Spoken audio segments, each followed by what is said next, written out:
పెద్దపల్లి జిల్లా బీజేపీలో విభేదాలు మరోసారి బక్కుమన్నాయి. మాజీ ఎమ్మెల్యే గుజ్జుల రామకృష్ణారెడ్డి, రాష్ట్ర ప్రధాన కార్యదర్శి దుగ్గ్యాల ప్రదీప్రావు వర్గాల మధ్య ఘర్షణ చోటు చేసుకుంది. పెద్దపల్లి జిల్లా అధ్యక్షులుగా నియమితులై మొదటిసారిగా పెద్దపల్లికి వచ్చిన సునీల్ రెడ్డి కార్యక్రమంలో ఈ ఘటన జరిగింది.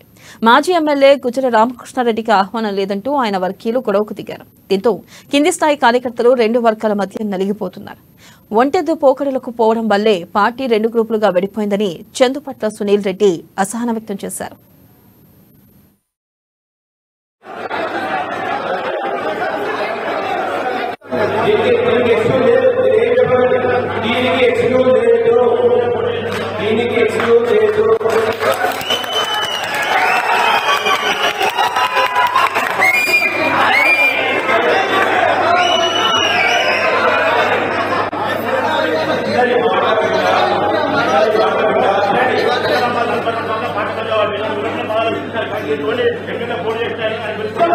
పోటీ